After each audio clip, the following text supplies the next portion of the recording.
Bienvenue à tous, bienvenue à toutes. Nous sommes justement vendredi 23 juin 2023, élection de 2023, cette année donc, ça sera au mois de décembre si tout ira mieux.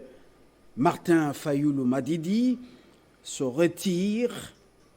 Quel est son vrai jeu? C'est la grande question qui turlupine la cervelle des observateurs avertis et des Congolais lucides. Matata Pognon Mapen, Augustin, lui, s'en prend à Batilukwebo, modeste. Les propos du sénateur élu du Maniema contre le président du Sénat, Modeste Batilukwebo, vidé de la noblesse en politique. Tout le monde est étonné. Oui, ces propos étonnent plus d'une personne, alors que Matata Pognon Mapon a déposé une plainte contre le speaker de la Chambre haute du Parlement congolais devant justement la Cour de cassation, si nos informations sont vraies justement. Et puis, Matata Pognon récuse les animateurs de cette haute juridiction au motif qu'ils sont manipulés par les politiques. Voilà l'actualité qui défait la chronique au Congo-Kinshasa. Autour de la table pour en parler, Émile Hassani du parti LGD. Bienvenue. Merci, M. Fabien Lumbala. Bonsoir à tous les téléspectateurs de la Télé 50 qui nous suivent en ce net moment. Bonsoir à mes co-débatteurs. Je pense que nous allons passer un débat républicain. Très bien. Voilà. Sachant que le Congo, nous n'avons que le Congo qui nous reste, ce sera un débat républicain avec des motifs nobles. Juste à côté de moi, Mwamba Trésor, cadre de l'UDPS. C'est l'une des rares fois qu'on vous reçoit. Bien, bon retour dans Ça fait débat. Merci, M. Fabien Lumbala. Pour la petite histoire, ça fait très longtemps que je suis venu passer dans Ça fait débat. Merci pour cette invitation m'accordée par Télé 50. Voilà, le débat républicain, sachant que beaucoup de gens nous suivent et que le Congo est plus important que nos intérêts et surtout dans le respect des règles de l'art. Effectivement. Et le respect des personnes, des personnes humaines, quel que soit leur rang. Éric Tshiswaka, il est de l'Union sacrée, mais de la FDC. La FDC qui est l'un des partis de cette majorité appelée Union, c'est encore Union sacrée pour la nation ou de la nation? De la nation pour la nation, comme vous le voulez bien. Et voilà. C'est lui qui va nous rejoindre. Vous connaissez les artères chaque vendredi de la semaine, c'est Santima Normand. Il est de Ensemble pour la République de Moïse Katumbi Tchapou. On ouvre justement ce débat. Martin Fayoulou Madidi a déclaré qu'il est hors course avec tous ceux de son parti. Vous avez été surpris, M. Tshiswaka, au niveau de l'Union sacrée. En quoi est-ce que ce processus sera encore crédible? Parce qu'il était arabuiste à votre majorité, à Félix Tshisekedi, d'avoir déjà boutiqué les jeux pour d'abord se faire réélire et puis modifier la Constitution pour être encore là beaucoup plus de temps, c'est-à-dire peut-être 7 ans, et puis le reste de l'agenda. Monsieur Fabien, merci pour la question. Permettez-moi de saluer tous ceux qui nous suivent en ce moment, le garant de bon fonctionnement des institutions qu'est le président de la République, et également l'autorité morale de notre formation politique, AFDC, le professeur Modeste Bahatsi. Vous savez, monsieur Fabien, le discours de Martin Fayoulou est un discours émanché qui ne tient lieu, puisque lorsque vous suivez, vous remarquerez qu'il n'y a pas de la cohérence dans ce qu'il dit. Il dit nous ne boycottons pas les élections, mais nous n'allions pas aller aux élections. Je ne sais pas ce que cela signifie exactement. Nous ne boycottons pas, mais nous demandons X, Y chose, sachant que ce qu'il demande n'est pas prescrit dans la Constitution. Lorsque vous lisez la Constitution, il est prévu que chaque 5 5 ans que nous organisions des élections. Et donc, s'il faudrait mettre le préalable dont Martin Fayoulou évoque, ça veut dire, puisque lui, je l'ai suivi en disant qu'il respecte la Constitution, que lui se bat pour le respect de la Constitution. Si nous allons dans l'option levée par M. Martin Fayoulou, ça veut dire que nous allons aller donc hors délai de la Constitution. C'est-à-dire aller hors délai de la Constitution revient à dire la violation de la Constitution. Et donc pour nous, je crois que c'est un discours émanché. Ça veut simplement dire qu'il n'a jamais été préparé pour les élections. Vous vous souviendrez, avec le plan de sortie des crises où il a demandé à ce qu'il soit le président des réformes institutionnelles, dont il n'a jamais réussi cette grâce-là qu'il cherchait. Et donc, pour se victimiser, pour chercher à se nettoyer, il boycotte les élections. Et son discours me rappelle ce que nous avons subi avec lui en 2018. N'allez pas aux élections avec la machine à voter, tantôt après, il faut le papier, etc.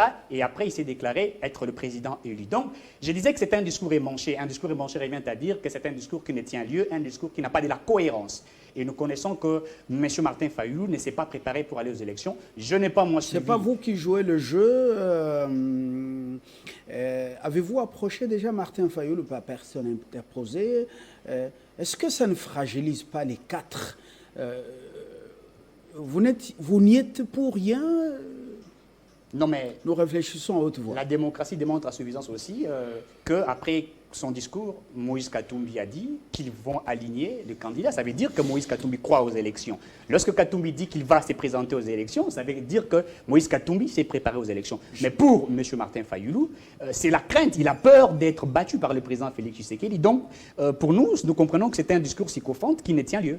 Et voilà, parce que l'actualité l'oblige, justement, le gouverneur, c'est Bandou du Congo central, vient de réussir à faire défenestrer le président de l'Assemblée provinciale, Jean-Claude Vwemba, qui semblait être prêt et plutôt proche de l'homme des Cachoboué. C'est le gouverneur issu de votre famille politique et issu de votre parti, à ce que je sache, pourquoi vous déstabilisez Jean-Claude Vwemba alors qu'il a déclaré, il s'est déclaré loyal à Félix Tshisekedi? Qu'est-ce qu'il a fait de mauvais? Il vient de démissionner parce que, sous pression, sous menace d'une motion, voilà.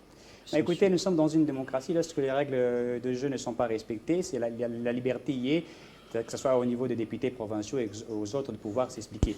La même chose que nous avons subi au niveau du Congo central, nous le voyons aujourd'hui à Kinshasa, notamment entre le gouverneur de la ville-province de Kinshasa et le président de l'Assemblée provinciale. Ce sont des guerres qui règnent au sein entre eux, des guerres qui s'expliquent. Lorsque certains disent qu'il y a une mauvaise gestion et les autres veulent s'expliquer que la gestion est bonne, nous sommes dans une démocratie. Cela ne veut pas dire que nous avions bloqué X, Y personnes à gérer les fonctions. C'est Mbandou qui devait en principe partir, mais la machine s'est retournée.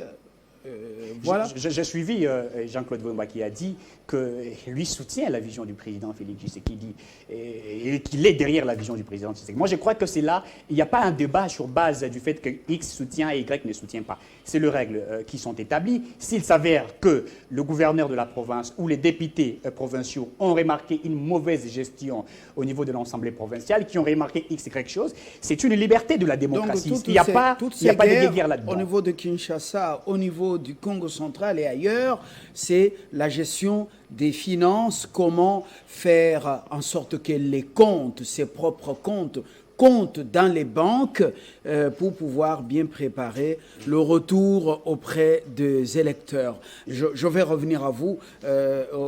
On sent que ça commence à bouger. Monsieur Hassani, à quoi joue Fayoulou finalement? Est-ce qu'il joue avec vous? Comment avez-vous accueilli cette annonce? Est-ce qu'il vous avait déjà donné l'information, vous, membre des 4, parce que vous constituez une force maintenant, vous a-t-il surpris? Quel est le vrai jeu? Est-il en train de fragiliser les 4 au profit de Félix Tshisekedi? Monsieur Fabien, nous sommes le 14 mars 2023.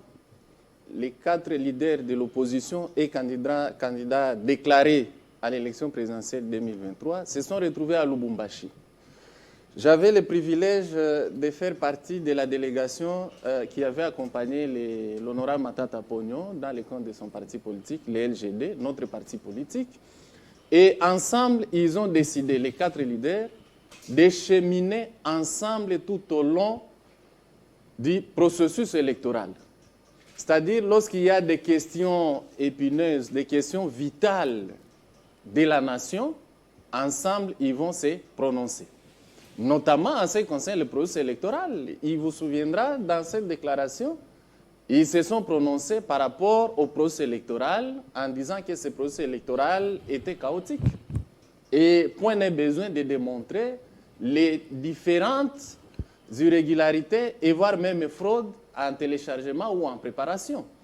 Maintenant, il s'est fait que le président Fayoulou, il y a quelques jours, il a pris la décision de se retirer du processus électoral. J'aimerais partir du raisonnement selon lequel les retraits ou la disqualification unilatérale, c'est-à-dire par sa propre volonté, à une compétition, les élections étant une compétition, c'est un droit. Prendre part à une élection, à une compétition, c'est un droit. Se retirer, c'est également un droit.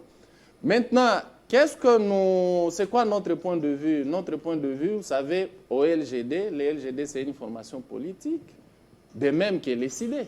Il ne nous revient pas de nous prononcer sur la manière ou les stratégies, les techniques, en tout cas arrêtées au sein d'une formation politique. Donc, mais seulement la rencontre à l'annonce de Lubumbashi pour créer les forces, ça a été, ce n'était pas un processus bien étudié.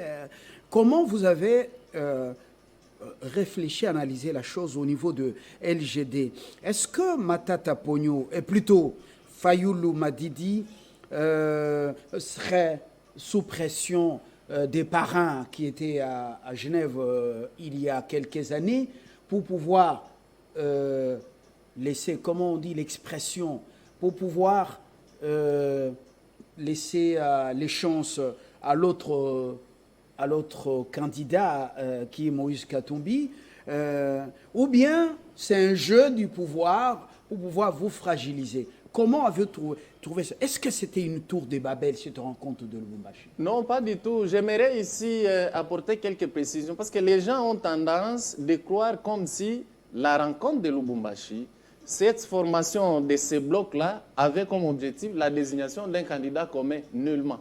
Je venais dans l'entame de mon propos de préciser qu'il était question de fédérer les énergies ensemble, les 4 leaders, à chaque fois lorsqu'il y a une question vitale de la nation, au lieu de faire les chemins cavaliers seuls, qu'ensemble, constituant une force, qu'ils se prononcent. Maintenant, par rapport à la position de l'honorable du président Martin Fayoulou, comme je disais, ça aura sûrement des conséquences, non pas par rapport au bloc, parce que le bloc, il est toujours compact, soudé. La preuve en est que nous avons un meeting, c'est dimanche, le dimanche 25 juin, à la place Sainte-Thérèse, et le président Martin Fayoulou sera là jusqu'à preuve du contraire. Et l'ambiance, elle est morose. Qui exige quand même des frais. Et la communication politique se paye. Hein, c'est pas l'information. Justement. Alors, gardez l'info de votre rendez-vous de Sainte-Thérèse. Merci, Voilà. merci, M. Fabien. Alors, comme je disais, la conséquence vis-à-vis du bloc, il n'y a pas de conséquences positives ou négatives, parce que le bloc est resté uni, soudé, collé, collé jusque-là. Par contre, du point de vue de sa formation politique, il pourrait y avoir sûrement des conséquences. Parce que, M. Fabien, vous savez, dans la vie d'une formation politique, d'un parti politique, le plus grand rendez-vous d'un parti politique, c'est lorsqu'on prend part à une échéance électorale. Voilà. Il reste les 3 potentiels candidats en lice lorsque ce sera le moment de déposer les dossiers et d'attendre la décision justement finale sur ces candidatures. Celui qui reste pesé, c'est Matata Pognon, c'est Moïse Katumbi, Délicé Sanga, le député, bon, certains disent poids-plume, au niveau national, c'est pas un candidat de poids, mais dites-nous concrètement la récente déclaration des évêques catholiques à l'issue de la 60e session de leur session. Est-ce que cette déclaration ne vous a pas déçu parce qu'ils disent point de besoin de rentrer sur la composition de la CENI, ni sur le fichier électoral, il faut aller aux élections, pas des glissements. Est-ce que vous êtes déçu par votre, entre guillemets, allié? Non, pas du tout. J'aimerais vous dire qu'ici, il n'y a pas d'alliance entre les formations politiques et l'Église. L'Église, ça forme la société civile, alors que les partis politiques sont des partis politiques. Il ne faut pas distiller à l'opinion ce qui n'est pas vrai. L'Église a sa mission et les partis politiques ont les leurs. Alors, est-ce que nous sommes déçus? Pas du tout. Comment on doit être déçus? Parce que la position de l'Église catholique, elle est aussi la nôtre. Nous avions toujours dit et nous revendiquons, nous disons qu'il n'y aura pas un jour de plus... Avez-vous lu la dernière déclaration?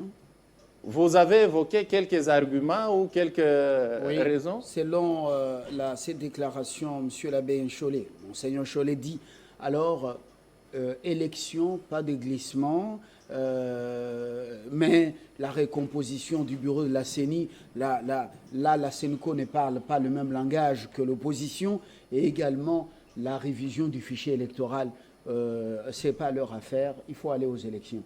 Êtes-vous déçu? Oui, c'est ça que je disais. Nous ne sommes pas déçus parce que les missions sont différentes. Nous poursuivons nos objectifs de conquérir les pouvoirs et les conserver le plus longtemps possible. Alors que l'Église, c'est une société civile, ce sont des groupes de pression. Quoi de plus normal, quoi de plus simple, si l'Église estime qu'il n'y a pas lieu de recomposer la CENI, alors que nous, parmi nos revendications, nous revendiquons la recomposition de la CENI, la révision du fichier électoral, étant en démocratie, parce que nous sommes démocrates, étant en démocratie, nous prenons acte de la déclaration ou de la position actuelle de l'Église, ce qui est tout à fait normal. Donc, nous sommes tolérants, contrairement aux autres qui ne le sont pas. Voilà, le camp Matata Pognon, le camp Moïse Katumbi sont prêts pour les élections, malgré ces failles, mais tout en continuant à revendiquer justement le respect des règles de jeu. Monsieur Mwamba, l'annonce de Fayoulou, est-ce que ce n'est pas quand même... Fayoulou n'est pas n'importe qui, c'est le meilleur perdant des élections de 2018. Tout ce que les gens crient, l'opposition, apparemment, vous dites le chien aboie, la caravane passe. Et puis voilà, vous pensez que ces élections seront crédibles sans un homme qui a quand même endossé comment on appelle, la vareuse de capitaine de l'opposition autrefois. Il ne sera pas là, ni avec son parti.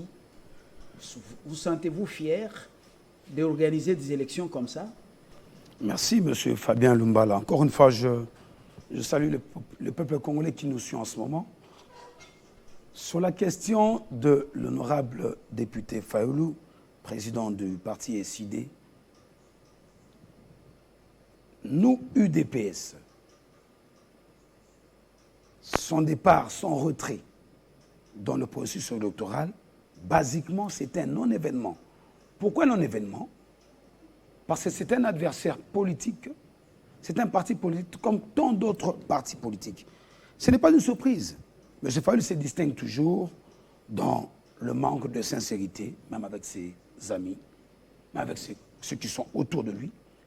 J'ai prédit la dislocation. Peut-être que le co-débatteur n'a peut-être pas le courage de le dire. Vous le sentez dans son langage combien il est en train de tergiverser, cherchant à peine les mots. Il dit clairement que Fayoulou a pris la décision de se retirer. Ça va, il peut se retirer.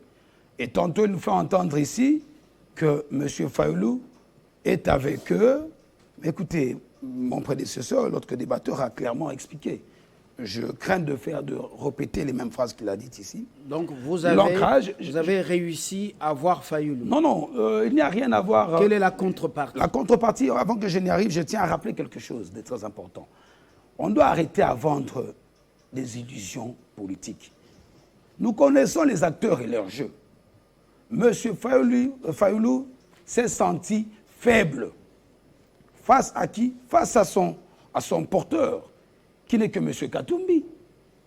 Vous avez vu le comportement de leur affaire de Lamouka, version Fayoulou Katumbi, et l'autre, qui sont restés parce que Bemba a rejoint le camp de la vérité. Le comportement du groupe ne peut pas. Parce que les 4 VIP sont conscients et conséquents que face au candidat Tshisekedi, nous n'aurons pas la chance de passer. Avec quel discours? Le discours, nous l'avons. Prophéties. L'ancrage politique. C'est comme si le peuple vous a chargé. S'il vous plaît. Messieurs, nous, c'est déjà oui. Vous êtes le prophète de la nation congolaise. Tous ces gens ne pèsent pas face à Tshisekedi. En politique, on n'y vient pas avec l'aventurisme. Je prends le cas par cas. Je prends le cas du député Fayoulou, de l'honorable Fayoulou.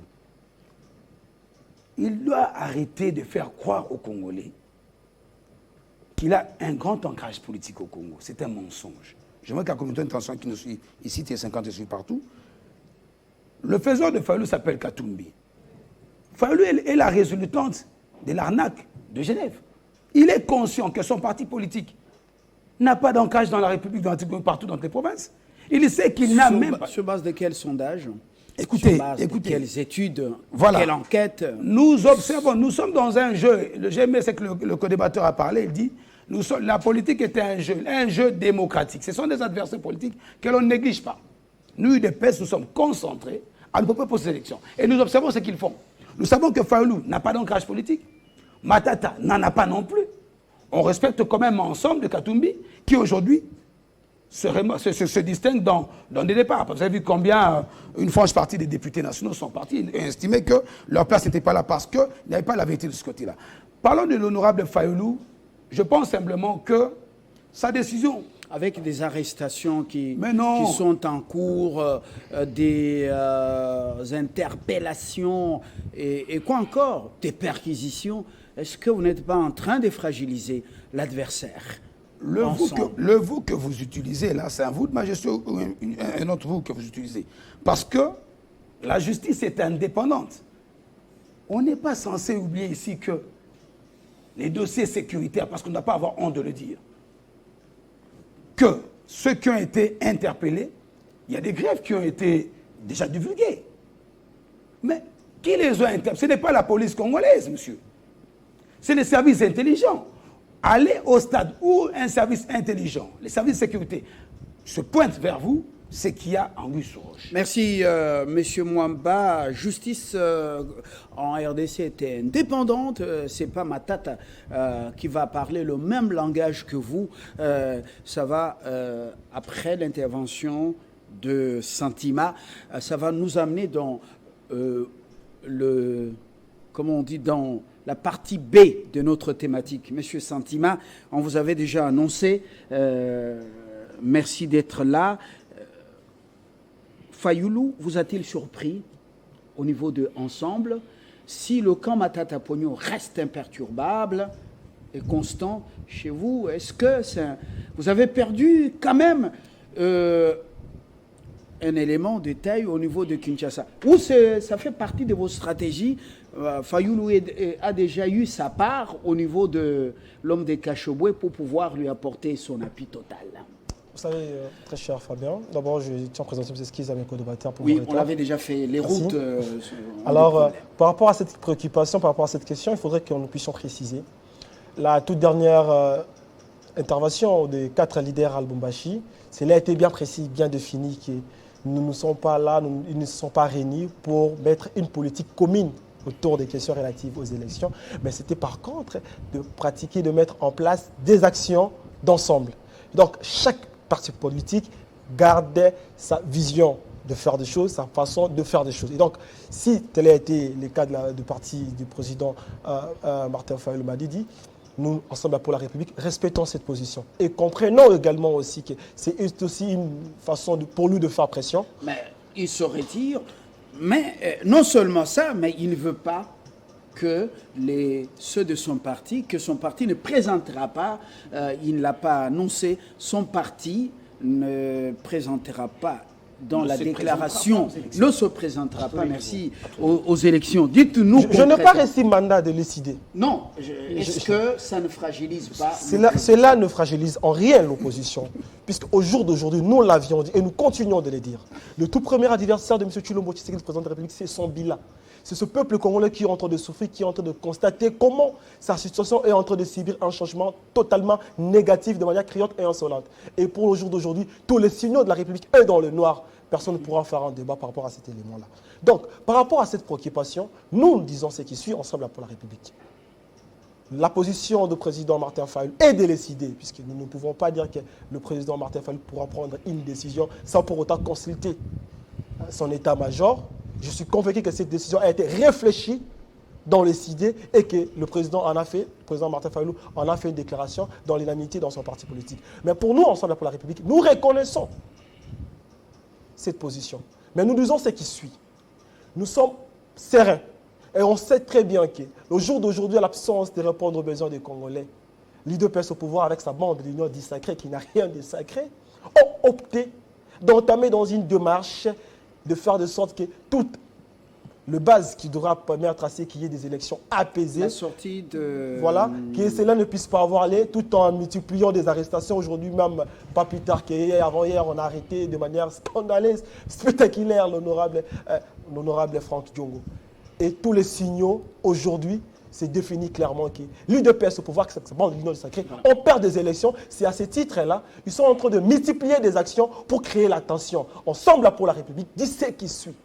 Nous sommes sereins, nous aurons des élections. On savait très bien qu'ils sont en train d'organiser la tricherie. Mais le peuple congolais est de plus en plus éveillé. Tantôt, j'ai l'habitude d'expliquer la situation électorale de 2006, 11, 18. Voilà, oui. Et ce peuple, aujourd'hui, est de plus en plus mature. Il se prépare pour être le vrai surveillant de ces résultats, de son vote. Quelques heures après la déclaration de Martin Fayulu, c'est le directeur de cabinet de Moïse Katumbi qui fait une déclaration. Et ils sont prêts pour les élections. Ils vont affronter le camp de Tshisekedi. On a senti que un des poids lourds venait d'officialiser ce qui se serait arrangé dans les couloirs. Il a finalement cédé la main. Et maintenant, c'est Moïse Katumbi de plus en plus qui va s'affirmer comme le candidat de ce groupe. Nous allons y répéter 1001 fois. La dernière déclaration, la toute première déclaration des 4 leaders à Lubumbashi, cela n'a pas été défini de manière précise jusqu'au jour d'aujourd'hui, la question relative aux candidats communs de l'opposition. Et donc, tous les partis politiques gardent leur mode de gestion. Mais au jour d'aujourd'hui, cette position, cela n'engage que le CID et le président Martin Fayulu, à qui nous, on n'a pas reçu mandat pour y débattre. Pour nous, ensemble pour la République, nous savions que l'UDPS est en train d'organiser des élections avec une CENI qui a le même discours qu'eux. Mais le peuple congolais devient de plus en plus mature. Et nous sommes en train de préparer le peuple congolais pour être le vrai sentinelle de ces résultats, puisque nous ne permettrons plus ce qui s'est passé dans l'histoire électorale de notre pays, puisse y avoir les jours. C'est à ce titre-là, on sait là pour la République, nous leur disons, on sait très bien que vous êtes en train de tricher, mais le peuple congolais, il est de plus en plus éveillé. Merci. Pour donner aux Congolais Monsieur la personne qu'il veut, à la place qu'il faut. Alors, Monsieur Tshiswaka, je préfère qu'on commence par vous pour cette thématique. La partie B, ça chauffe entre Matata et Bati. Pour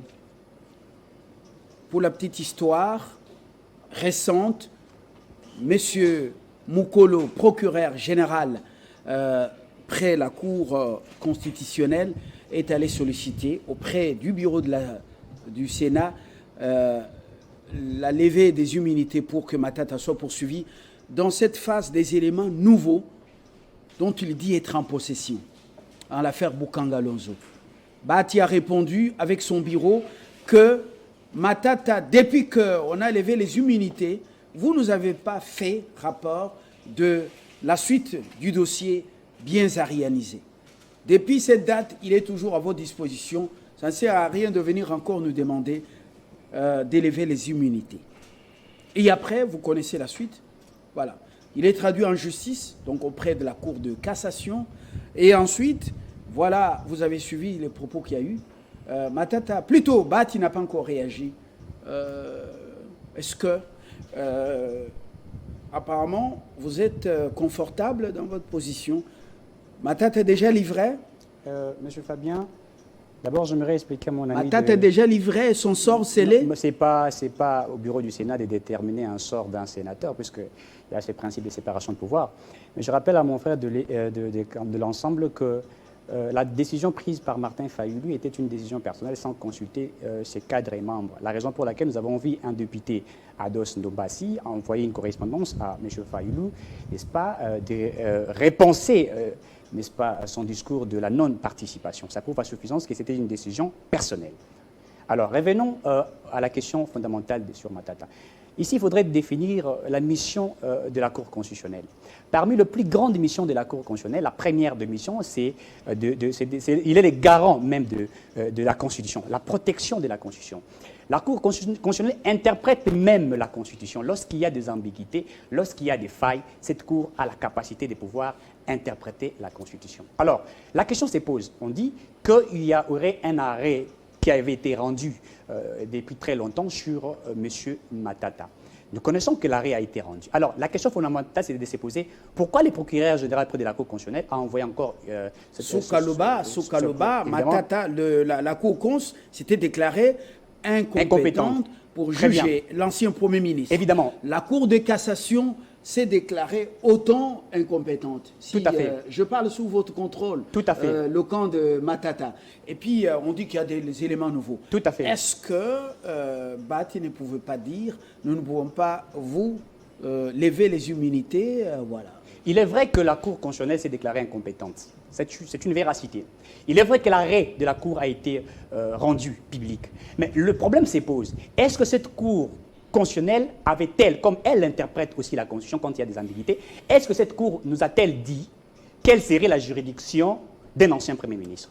Puisque le principe mené actuellement par la nouvelle, n'est-ce pas, le procureur général près de la Cour constitutionnelle, ce n'est pas de contredire l'arrêt qui était déjà présenté. Je crois que l'article 68 de la Constitution vous dit que les arrêts de la Cour sont inattaquables ou exécutoires.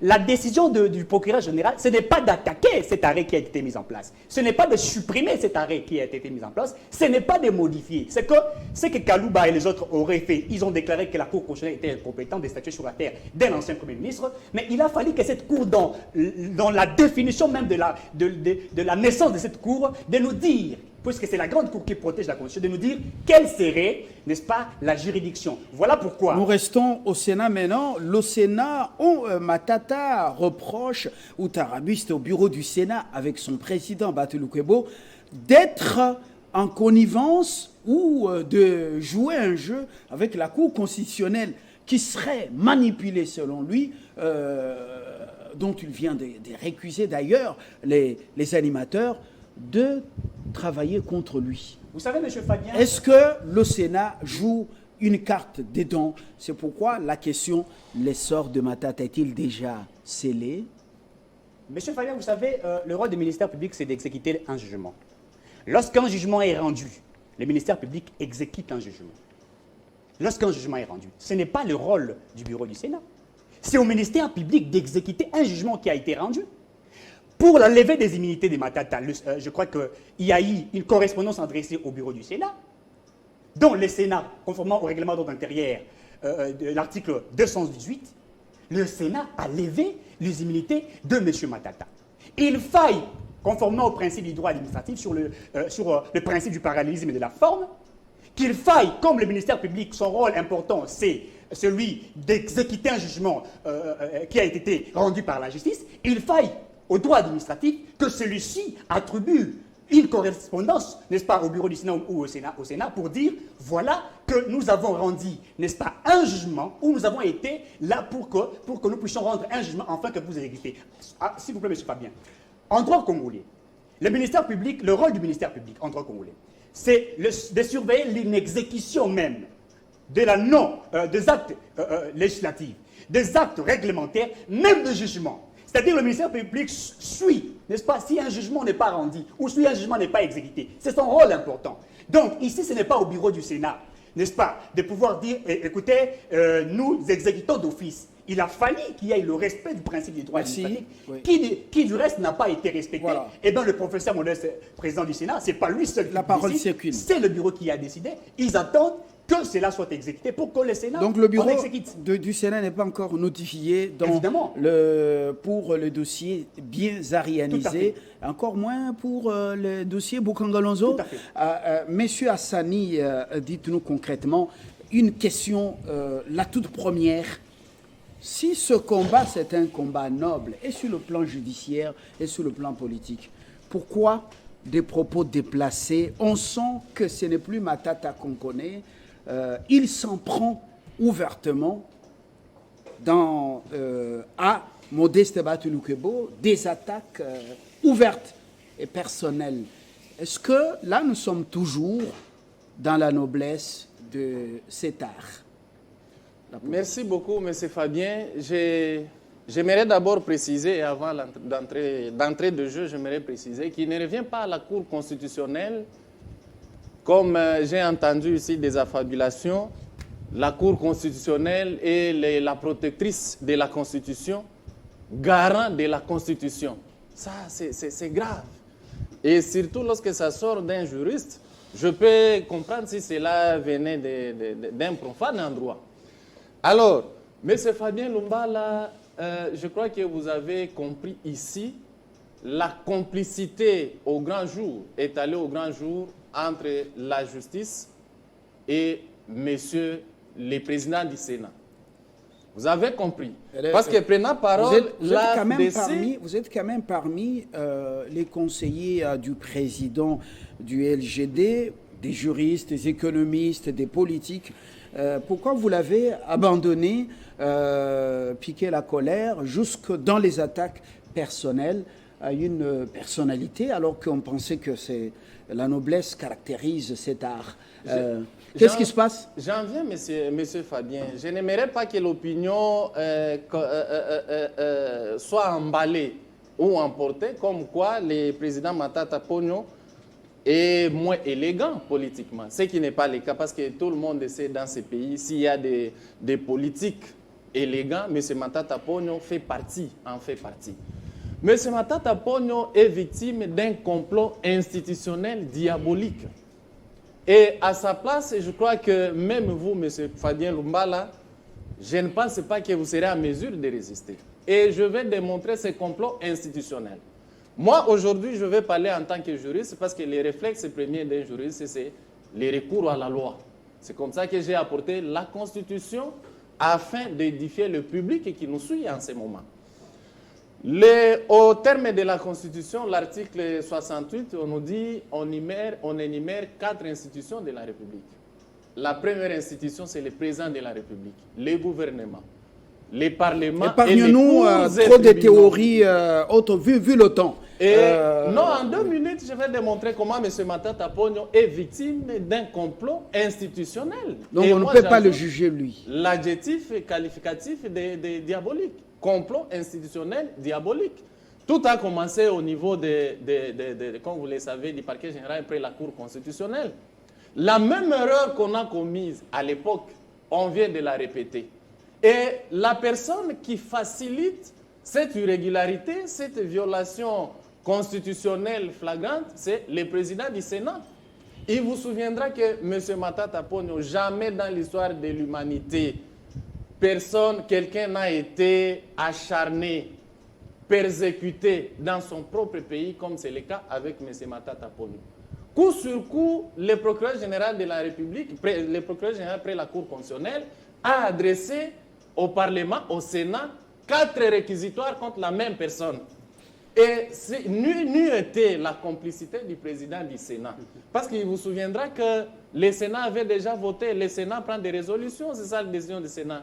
Le Sénat avait déjà voté contre les poursuites et la levée des immunités. En quoi Bahati est complice dans justement, ce complot c'est là où je suis en train de démontrer. Institutionnel, oui. Lorsque le Sénat a voté contre la levée des immunités et l'autorisation de poursuite de M. Matata Ponyo, c'est le président du Sénat qui va s'arranger avec le procureur général, près la Cour constitutionnelle, le jour de la clôture de la plénière de la session ordinaire, pour que ce dernier vienne déposer sa correspondance au bureau. Et le bureau, contre toute attente, alors que vous le savez, M. Fabien, même chez vous en journalisme, lorsque vous êtes accusé, la procédure, elle est la même, que ce soit la procédure administrative, disciplinaire, judiciaire. L'accusé a droit de savoir c'est à quoi on lui reproche. Une précision détail, j'ai couvert cette séance de travail. Mukolo a été invité pour pouvoir venir, pour être écouté par le bureau sur base d'une correspondance déjà déposée. Donc, une précision qu'on voulait apporter. Voilà. Oui, bon, il ne faut pas qu'on trompe les téléspectateurs. Je n'ai pas dit le contraire. J'ai dit là adressé. Non, vous dites Bahati l'a appelé pour venir déposer. Donc, il faut qu'on raconte des choses qui tiennent la route. Oui, effectivement, je suis en train de montrer la complicité. Parce que c'est le même jour on a clôturé la session ordinaire, c'est le même jour qu'il vient déposer sa correspondance. Alors, au lieu d'écouter l'accusé, M. Matata Pogno avec son avocat, à l'époque, Maître Chebele, actuellement notre bâtonnier national, ils se sont présentés au bureau du Sénat. Vous me reprochez de quoi? Dites-moi de ce que vous me reprochez. Transmettez-moi les pièces qui composent les dossiers de mon accusation. Ça n'a jamais été fait, mais curieusement, l'honorable Matata Pogno va suivre dans les réseaux sociaux la levée de ses immunités. Et là, c'est déjà la part ou la participation du président Bahati. Pour toujours poursuivre toute la série qui s'en est suivie, tout le monde, je ne vais pas prendre besoin d'y revenir, la Cour constitutionnelle, alors qu'on a levé ses immunités sur les biens aérianisés, cette affaire a été classée sans suite, mais on va parachuter pour faire fixer l'affaire Boukangalonzo. La Cour constitutionnelle s'est prononcée, M. Fabien. Lorsque la Cour constitutionnelle va se prononcer, l'affaire était close. Et point de besoin, parce que les affaires, les arrêts, les décisions de la Cour constitutionnelle... On parle des éléments nouveaux par le PG. J'en arrive. Les décisions de la Cour constitutionnelle, parce qu'on a avancé des affabulations ici, sont publiées au journal officiel. Lorsqu'on publie au journal officiel, personne ne peut encore dire, ne peut prétexter de l'ignorance. Maintenant que le Sénat, c'est long, parce que le sénateur Bahati, le président Bahati, c'est lui qui a la manœuvre. Il dit non, il faut qu'on me notifie, mais on a déjà publié au journal officiel. On peut comprendre pareille décision ou pareille position venir d'un commun des mortels. Voilà. Quand on a certaines responsabilités, comme président de la Chambre des sages, un sage ne triche pas, un sage ne fraude pas, un sage ne vole pas, un sage ne persécute pas, M. Fabien. Et c'est comme ça que vous voyez, nous partons de violation en violation pour chuter avec le procureur général près la Cour constitutionnelle. Dans sa logique, parce que lorsque vous lisez l'article 163 de la Constitution, on vous dit la Cour constitutionnelle, M. Fabien, est le juge pénal du président de la République et du Premier ministre. Il s'agit du président de la République et du Premier ministre en fonction. Ce qui fait que parmi ces réquisitoires, le tout-puissant procureur général, près la Cour constitutionnelle, quand il s'adressait au Parlement, le Sénat lui a dit non, nous, on ne peut pas statuer sur la question des poursuites pénales d'un ancien Premier ministre. Et on a rejeté son réquisitoire. De la même manière, parce que lui, dans sa logique, M. Matata Pogno est Premier ministre en fonction. Regardez comment, parce qu'il n'y a pas de crime parfait. Aujourd'hui, il revient toujours dans la même logique. Il s'adresse au président du Sénat, son complice, parce qu'il sait chez lui, ça va passer vite. Il sollicite au bureau la levée des immunités du président Matata Pogno, ancien Premier ministre. Voilà, vous avez pris beaucoup de temps, s'il vous plaît. Dans sa logique, si M. Matata Pogno est toujours Premier ministre en fonction, mais qu'il s'adresse au Parlement, réuni en Congrès. C'est ce que la Constitution veut. Il va s'adresser, parce que lui, il est compétent de les poursuivre. Ça veut dire, conformément à la Constitution, M. Matata Pogno est Premier ministre en fonction. Alors que la Constitution prévoit que ce soit les parlements réunis en Congrès qui puissent voter en majorité des 2/3. Mais voilà comment ils sont en train de se contredire. M. Bahati lui inflige une notion de droit, lui à son tour, c'est ridicule. C'est un complot diabolique. La redevabilité, quand on a géré, on ne peut pas rendre compte. Et où est le problème? Est-ce que quel est le problème quand on sent ce qui arrive? Est-ce qu'il ne peut pas accepter d'aller rendre compte? M. Matata Pogno n'a jamais refusé de rendre compte. Pour votre rappel, pour votre gouvernement, quand on a commencé cette saga judiciaire, M. Matata Pogno se trouve en Guinée, conseiller du président de la République. Beaucoup de gens lui ont dit ne regagnez pas ici, alors qu'on savait que la mission ou l'objectif principal du pouvoir en place, c'est de les jeter en prison. M. Matata, ne se reprochant de rien, il dit je rentre chez moi, dans mon pays, affronter la justice. Il est venu ici. il s'est présenté devant la Cour constitutionnelle. La Cour constitutionnelle s'est prononcée. On répondit à la Cour de cassation, il est aux États-Unis. Il revient encore, il dit je vais affronter la justice. Et M. Matata n'a jamais refusé. Donc, il est prêt à se présenter. C'est une justice manipulée par la la jungle, politique. Ce n'est même pas la justice, ce n'est même pas la politique. Parce que même en politique, on réfléchit avec la tête. Et ce que nous sommes en train de vivre, c'est de la jungle. Voilà, vous poussez Matata à aller sur Mars pour aller faire la politique. Est-ce que vous ne sentez pas que quelque part, il y a une sorte, il y aurait de l'acharnement? C'est désolant et décevant d'entendre toute cette phraseologie de la bouche d'un juriste. Les Congolais nous suivent ici, monsieur.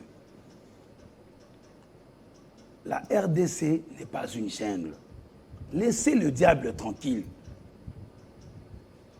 Matata Mponyo a été Premier ministre de ce pays, monsieur. Même vous, chez vous, votre cuisinier, dès lors que l'on constate qu'il y a manque dans le magasin, même après son départ, il peut être rappelé pour rendre compte, pour apporter des éclaircies. Le maître vous l'a clairement dit ici. Ce dont il lui est reproché maintenant, ce n'est pas le premier dossier. Vous l'avez bien, vous ne voulez pas le dire.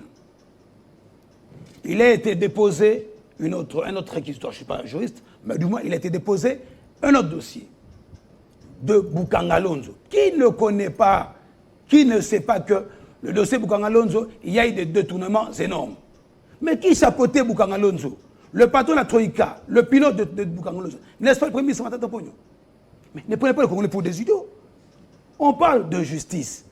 Mais puisque lui applique le principe de leadership, mais le leadership l'appelle à une bonne probité morale.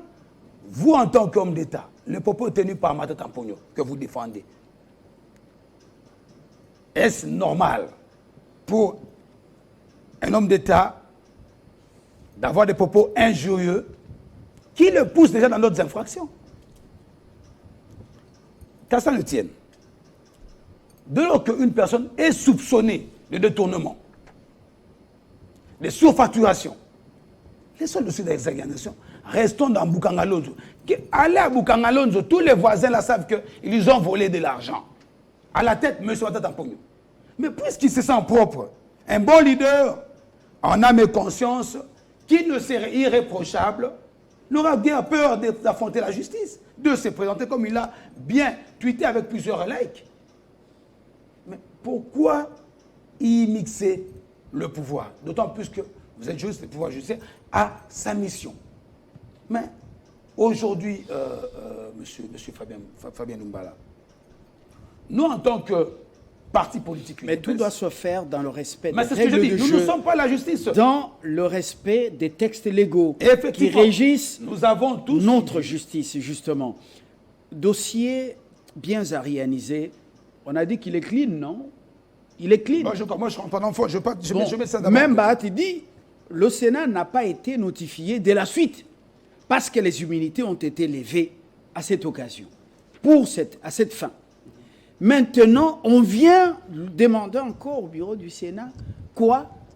La levée des immunités. Il dit, mais il est entre les mains de la justice. Il n'a pas eu le projet pour dire que les immunités de l'ancien Premier ministre Matata Mponyo ont été levées.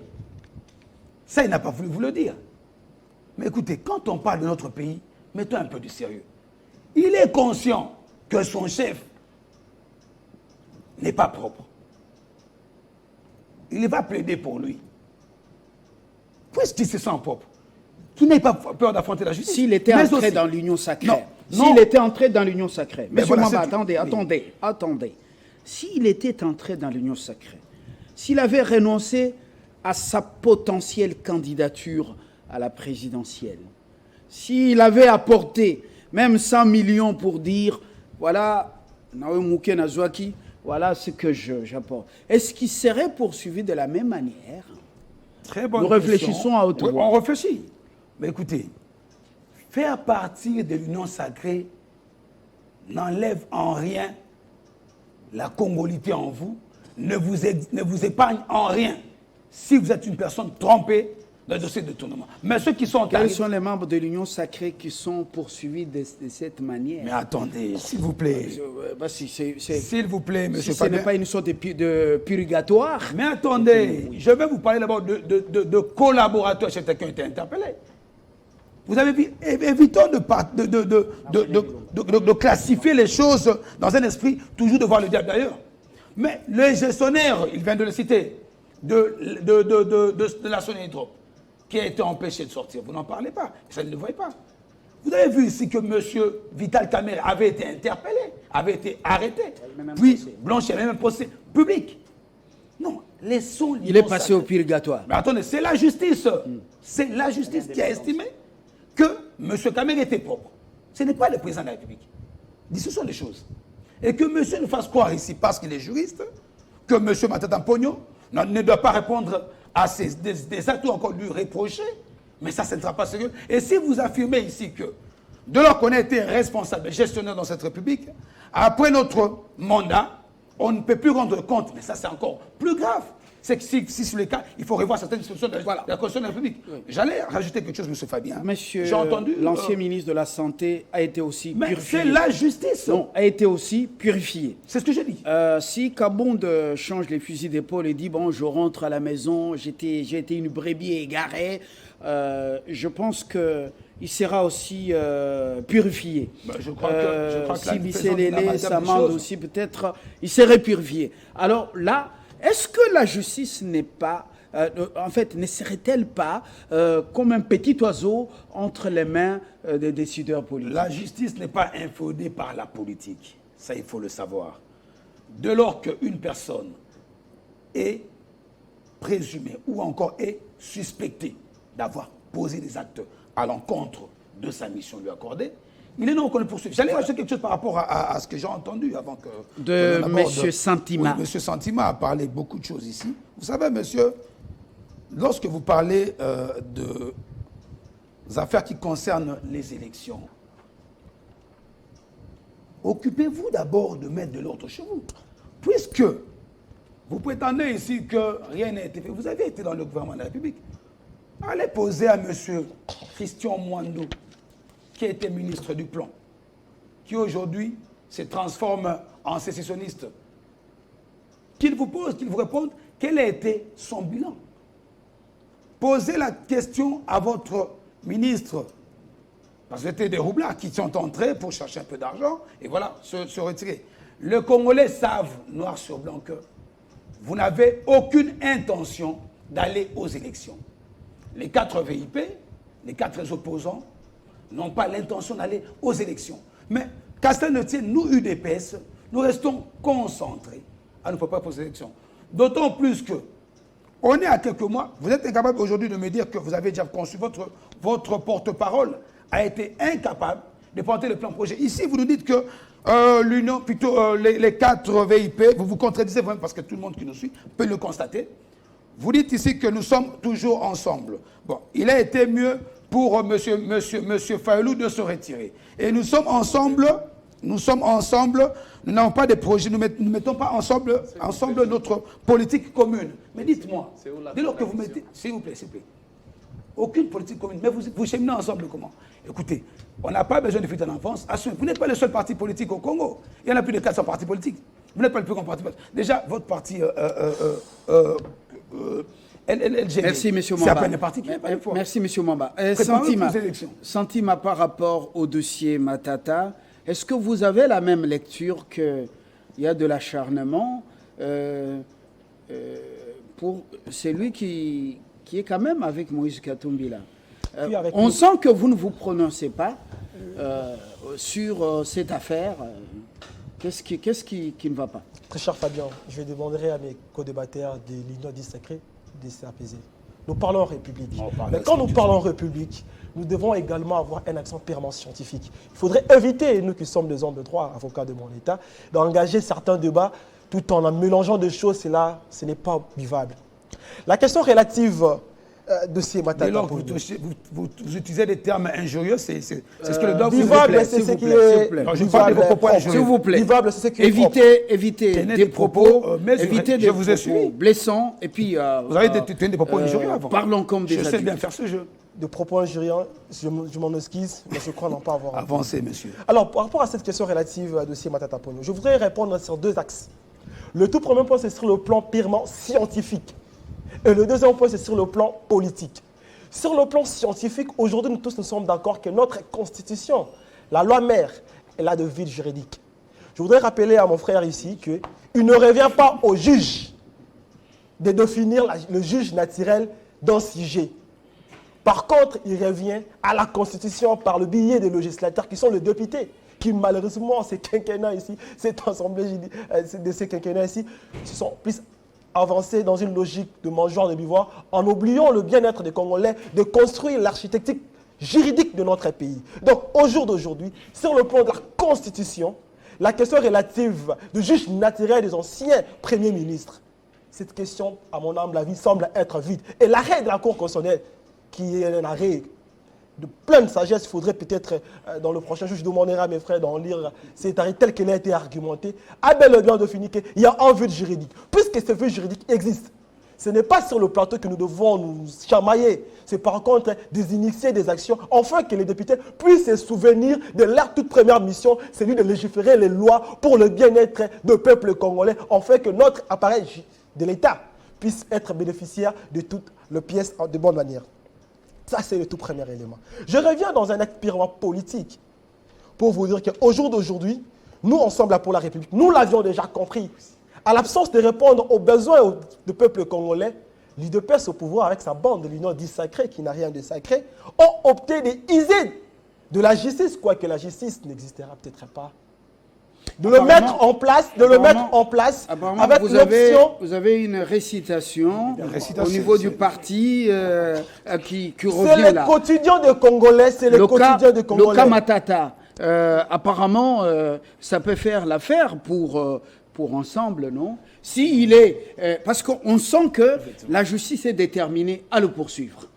Et on sent que l'essor est déjà scellé. Pour cette affaire de Boukangalonzo. Alors, c'est un boulevard déjà bien balisé pour Moïse Katumbi. Il ne faudrait pas prendre cette option dans cette optique-là. Moi, je pose des questions. Voilà. Mais je voudrais simplement préciser. La question est ici, celle de savoir quelle en est la situation du Premier ministre honoraire Augustin Matata Ponyo, monsieur le sénateur. Nous disons ce qui suit. La façon dont la justice est en train de s'acharner contre les opposants, cela traduit simplement un seul message, qu'ils ne veulent pas, ils sont en train de s'organiser, de placer des bases dictatoriales avec l'option principale d'empêcher l'opposition, les opposants, d'aller librement aux élections. Vous avez évoqué la question relative, ils sont en train d'évoquer ici, de parler de dossier Boukangalonzo, que nous, à mon humble avis, nous pensons que la justice doit faire son travail et que l'arrêt de la Cour constitutionnelle a été déjà bel et bien défini. En revanche, il faudrait simplement aller s'enchérir et combler de vues juridiques. Mais il faudrait que nous en parlions ici. Nous avons tant de dossiers aujourd'hui qui caractérisent les quinquennats de ce présent mandat qui, jusqu'au jour d'aujourd'hui, souffrent d'être éclairés.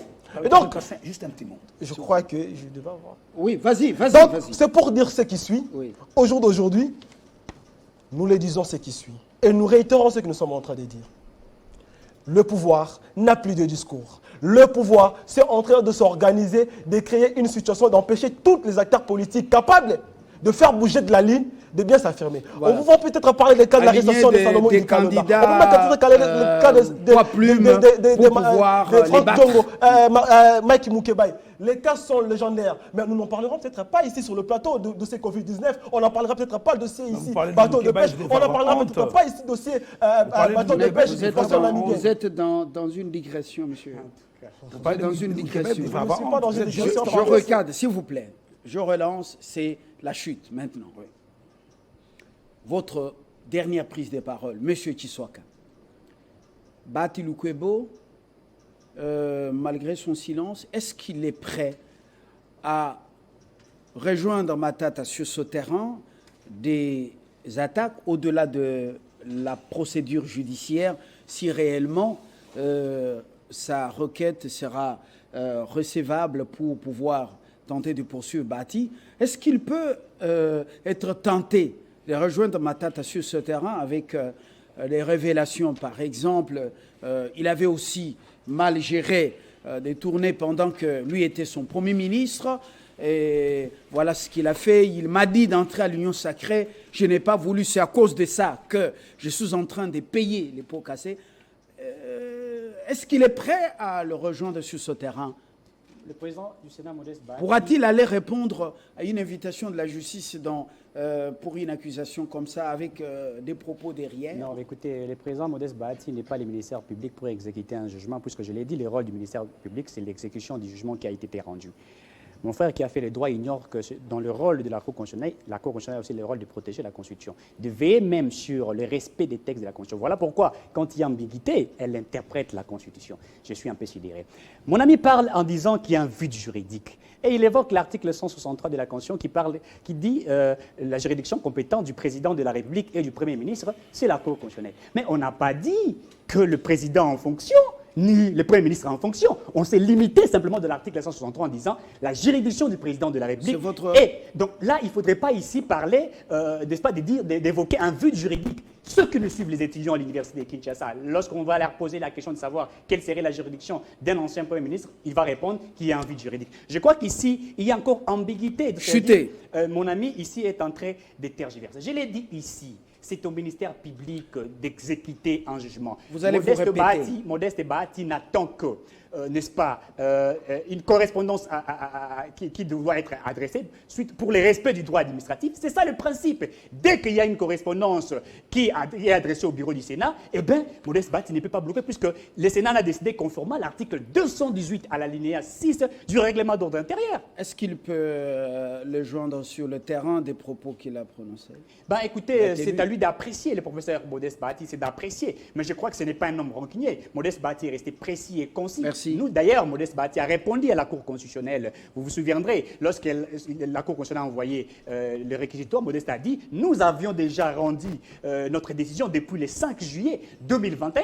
Et donc, c'est à vous, n'est-ce pas, de pouvoir mener votre mission puisqu'il y a ici les principes de séparation de pouvoir. » Donc, il a autorisé tacitement la Cour constitutionnelle de poursuivre Matata. Suite au respect du principe qui sont bien établis. Monsieur Hassani, votre conclusion, si nous sommes à quelques mois des élections, si Bahati descend aussi sur ce terrain et pour répondre coup sur coup à Matata, est-ce que ça vous ferait la joie?